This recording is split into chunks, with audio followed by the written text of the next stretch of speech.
عید کی رات۔ رمضان المبارک کی آخری راتوں میں جب چاند نے عید الفطر کے قریب آنے کی پیشن گوئی کی تو ایک نیک آدمی عصر کی نماز کے بعد اپنی بیوی اور بچوں کے عید منانے کے لیے درکار چیزیں خریدنے کے لیے مسجد سے نکلا۔ راستے میں اس نے ایک شخص کو دیکھا جس نے اس کی کچھ رقم واپس لوٹانی تھی، تو اس نے اپنے دوست کو شرمندگی سے بچانے کے لیے اپنا راستہ بدلا اور ایک چھوٹی سی گلی کا رخ کیا، لیکن اس گلی میں اس نے ایک عورت کو رو رو کر اللہ سے دعا مانگتے دیکھا۔ اے اللہ، میری زندگی کا حال صرف آپ ہی جانتے ہیں۔ میرے پاس اپنے تینوں بچوں کو کھلانے کے لیے کھانا نہیں ہے، نہ ہی عید کی خوشیاں دکھانے یا ان کی مدد کرنے کے لیے کچھ ہے۔ اے اللہ، میں نے یہ معاملہ آپ کے سپرد کیا اور مجھے یقین ہے کہ آپ مجھے مایوس نہیں کریں گے۔ یہ سن کر نیک آدمی نے اس عورت کے لیے دکھ محسوس کیا۔ اس نے اس گھر کا پتہ یاد کر لیا جہاں وہ گئی تھی اور اپنی بیوی کو لینے گھر واپس آیا۔ بیوی کی مدد سے اس نے اس عورت کا گھر تلاش کیا اور وہ اندر چلے گئے۔ انہوں نے ایک بنجر جگہ دیکھی جہاں بچوں کو کھلانے کے لیے نہ کھانا تھا اور پہنانے کے لیے نہ ہی کپڑے۔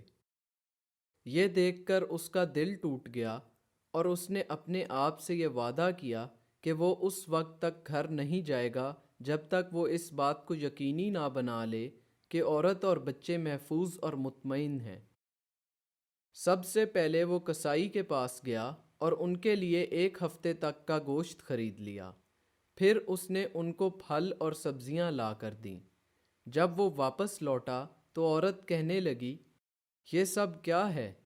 یہ سب تو ضائع ہو جائے گا کیونکہ میرا فریج کام نہیں کرتا۔ آدمی نے مسکراتے ہوئے اس سے کہا کہ وہ پریشان نہ ہو اور اپنے دوست کو فون کیا جو الیکٹرک کی دکان کا مالک تھا۔ اس نے فریج خریدا اور اسے منتقل کرنے کے لیے ایک کرائے کی گاڑی کا انتظام بھی کیا۔ فریج لگانے کے بعد اس نے عورت سے کہا، اب آپ کو پریشان ہونے کی ضرورت نہیں ہے، برائے کرم ہمارے جانے سے پہلے ایک کپ چائے بنا دیں۔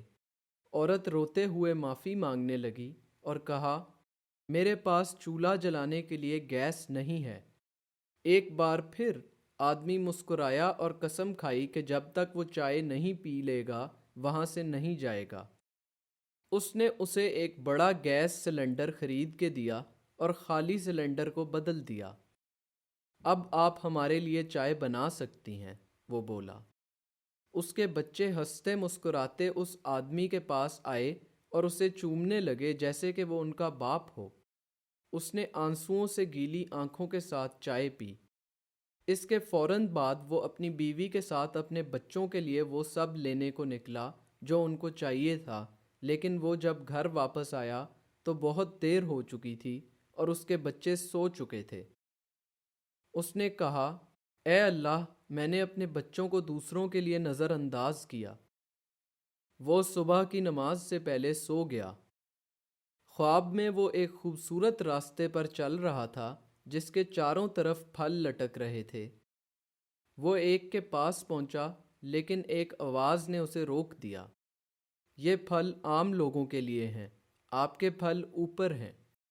اس نے اوپر دیکھا اور آسمان کو خوبصورت نظاروں اور پھلوں سے بھرا ہوا دیکھا، اور اس جیسا نظارہ اس نے پہلے کبھی نہیں دیکھا تھا۔ وہ اذان کی بانگ پر فوراً اٹھا اور جلدی سے نماز پڑھنے لگا۔ وہ عید اس کے اور اس کے اہل خانہ کے لیے سب سے زیادہ خوشحال عید تھی۔ مثل الذين ينفقون أموالهم في سبيل الله كمثل حبة أنبتت 7 سنابل في كل سنبلة 100 حبة والله يضاعف لمن يشاء والله واسع عليم۔